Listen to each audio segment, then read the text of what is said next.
Hello everyone, in this video we're going to be talking about Gibbs Free Energy and we're also going to be talking about how the delta G or the Gibbs Free Energy is related to the delta H, the delta S, and eventually in case of equilibrium reactions. So let's start talking about with the spontaneous process. Spontaneous process or a reaction is going to be something that takes place on its own, or another way of saying you don't need an additional energy for that process to take place. The other name for spontaneous processes is going to be exergonic, because in those cases the delta G value is actually going to be some negative number. So remember, this delta G actually going to be representing your Gibbs free energy. And as long as it's negative, it's going to be considered a spontaneous process, and it's also going to be called an exergonic. So remember, the exergonic, endergonic, and your exothermic and endothermic, they're actually different from one another. The exothermic and the endothermic are used in case of enthalpies of the reactions, which is the delta H. So we'll talk about those in a little bit. In addition, you can also have a non-spontaneous process, which actually does require energy for that to take place. And if I give you an example for a spontaneous process, water goes downhill on its own, so that's a spontaneous process. But if you have to make the water go uphill, you would have to supply some energy to make that happen. So that in that particular case, that's going to be your non-spontaneous process. So for non-spontaneous processes, your delta H is going to be some positive number. And typically, the delta G's and delta H's are going to be measured in forms of some kilojoules per mole. And if you have a non-spontaneous process, it's also called an endergonic process. Before I jump into the relation between the Gibbs free energy, enthalpy of the reaction, and entropy of the reactions, I want to talk a little bit about the enthalpy of the reaction, just as a refresher. The enthalpy of the reaction, which is going to be measured in the form of delta H, you could have a positive number. If you have a positive enthalpy of the reactions, that means that reaction is going to be endothermic. If the delta H of a particular reaction is a negative number, it's going to be an exothermic reaction. Now, how do you really figure out the delta H of the reaction if you know, let's move this a little bit to the left. How do you really figure out the delta H of the reaction if you know the standard delta H formations of your reactants and products? So technically, if I want to figure out the standard delta H of the reaction, so I'll talk about what standard is. It's just some set of conditions where the delta H formations of the reactants or all the chemicals and the products are measured. So delta H of the reaction under standard conditions, it's going to be the delta H formation under standard conditions for all the products. So it's going to be the sum of all those minus the sum of the delta H formation of all the reactants. So if you know the delta H formation of all of your reactants and all of your products, all you really got to do is just subtract those to figure out the standard delta H of standard delta H of the reaction in that particular case. And when we talk about this entropy, entropy is going to be measured in the form of S or delta S, I would say. The delta S could be a positive number, so that means your entropy is increasing. Entropy measure how chaotic or how random or how disordered something going to be. So sometimes your reactants are less disordered comparing to the product. So in that case, your entropy of your overall reaction would be increasing in that case. If I take an example of ice converting into the liquid, so ice has less entropy or it's less disordered compared to the liquid water, because if you spill liquid water, it's going to be all over the places. But if you just throw a ice cube, it's just going to be at one spot until obviously it melts. Um, so your liquid's usually going to have more entropy than the solids, and the same is true. Your gases is going to be having more entropy than your liquids and even than your solids.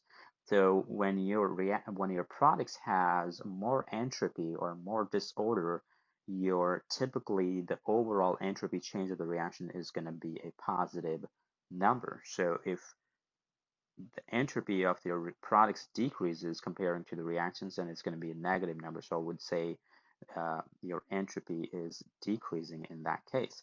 Now, how do you really figure out what's going to be the entropy of the reaction? It's kind of similar in terms of what we have done with the delta H of the reaction. The formula is going to be very similar, so I'm just going to copy that down. But instead of having these delta H's values, obviously I'm going to have now the S values there. So I'm still going to be talking about the delta S of the reaction under standard conditions, and you're going to be most likely given, will be given the entropies of the products and the entropies of the reactions under standard conditions. So that's just a typical ways of measuring the entropies of the products and reactants and the delta H formations of your reactants and products. And now let's come back down to what the standard conditions really mean. When we're talking about solids and liquids,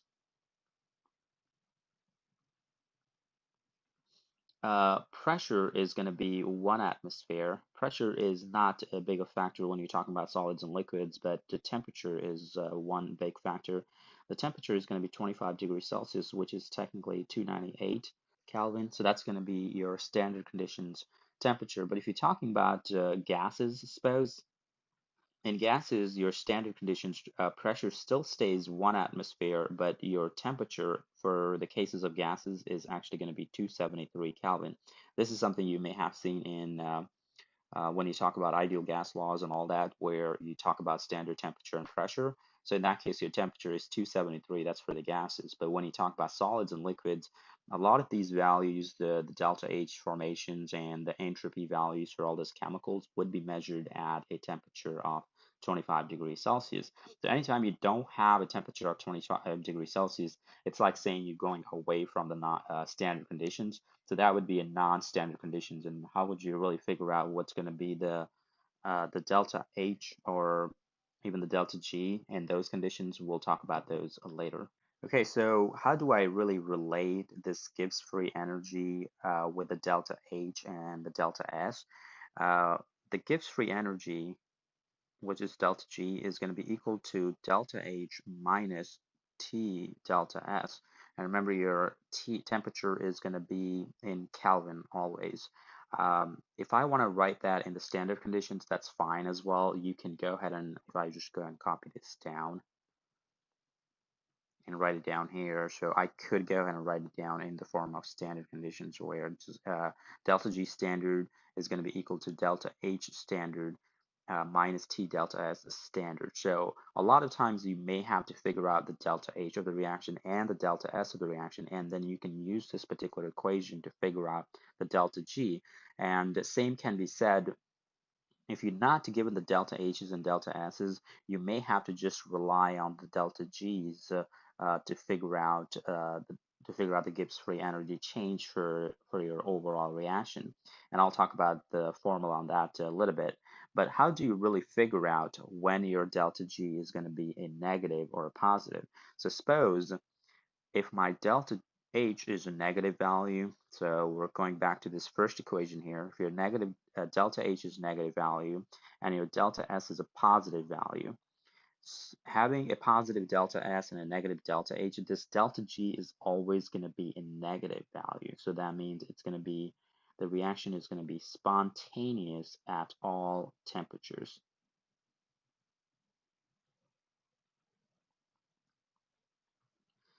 Okay, and suppose I'm kind of going away from these conditions now. Suppose I got delta H to be a negative value. So remember, your negative values would be an exothermic in both of those cases, but your delta S is also a negative value. So going back to this first equation here, our delta H is a negative value, but your delta S is also a negative value. So that negative right there and plugging in the negative for the delta S will become a positive. So you could have a delta G either to be a positive number or a negative number. So if I want to go ahead and write that down here, so your delta G would be minus delta H and then minus, and then you got T times minus delta S there.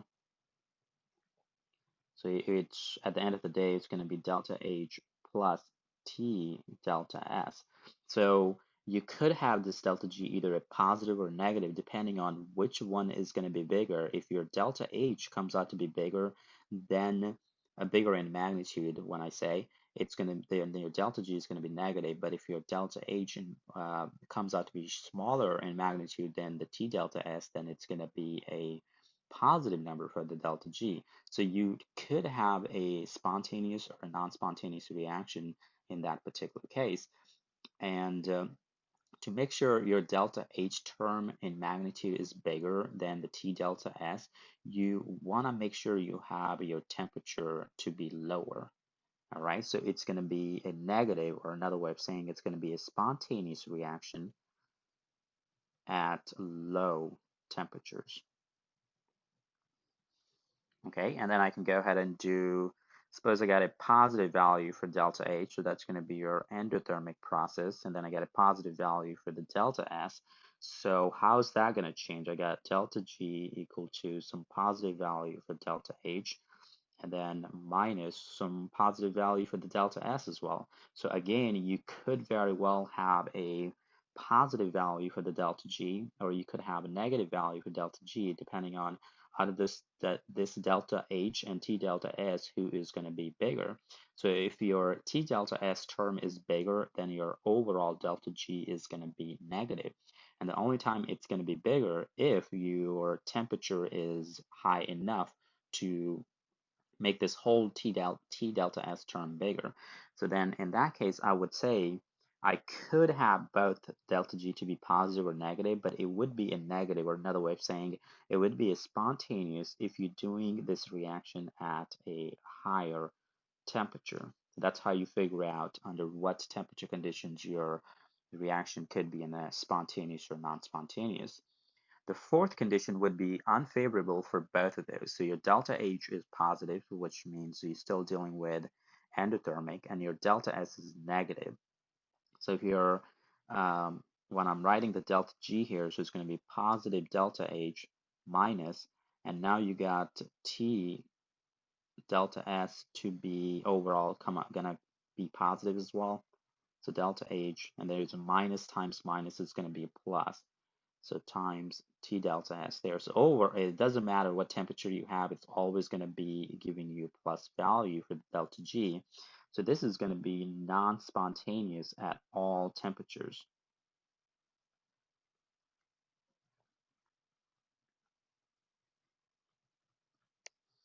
Okay, so that's how you're going to be predicting what's going to be the signs for your delta G when you are going away from the delta H, and when you're dealing with different signs for the delta H's and delta S's. How would you really figure out the delta G of a reaction if you don't know these delta H and delta S? So remember, if you're given the delta H and the delta S of your reactants and products, you can figure out the delta H of the reaction and the delta S of the reaction as well, and then use that Gibbs free energy equation to figure out the delta G. But then there's another way of figuring out the delta G as well. You can, so I'm just copy this down. You can similarly, just like you used in case of I'm just going to copy this down here. It's just similarly how you used in case of delta H, you could very well use the delta G standard values if they are given to you.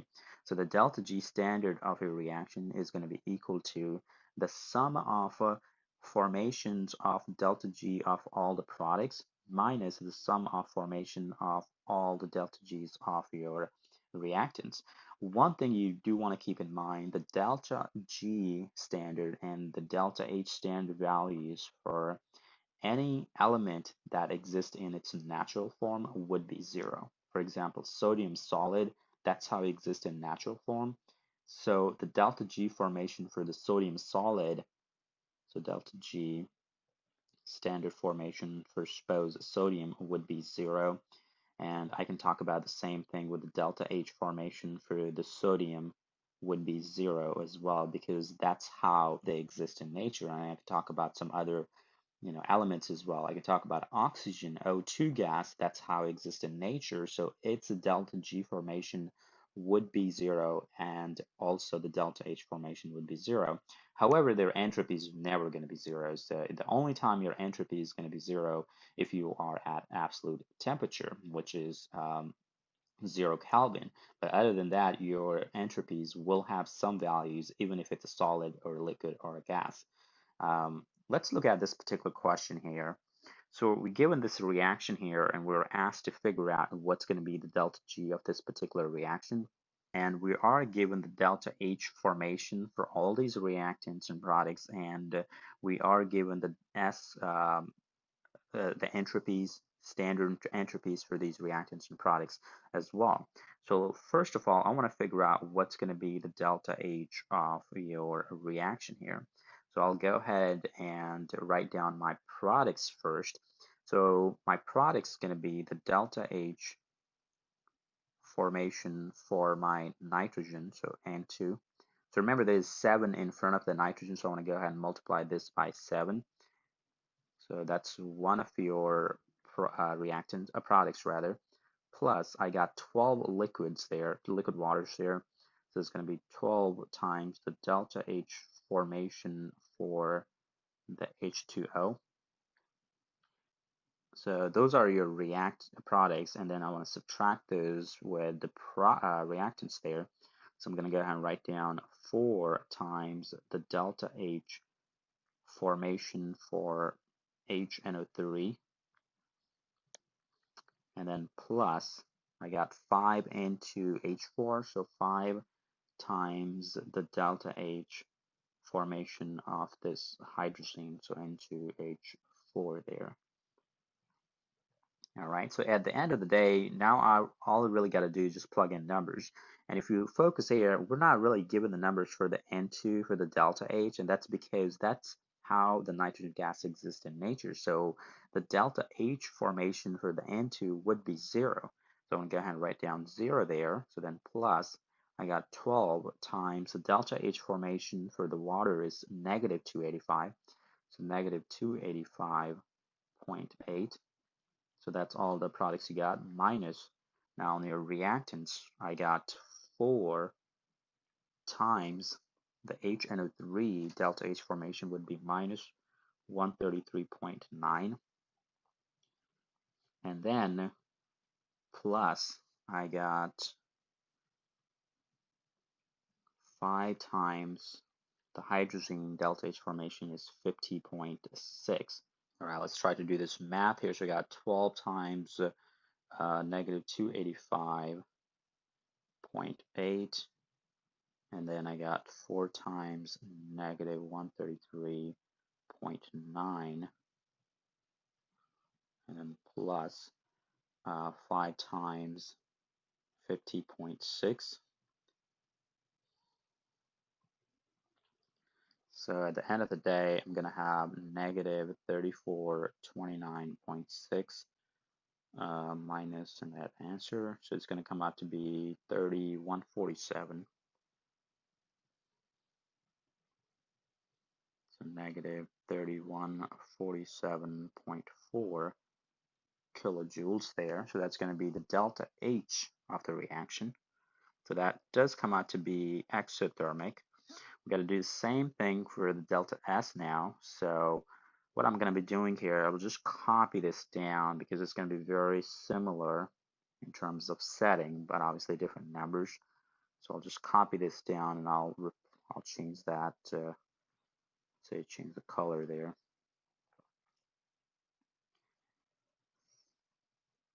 So obviously instead of having H there, I'm going to have S.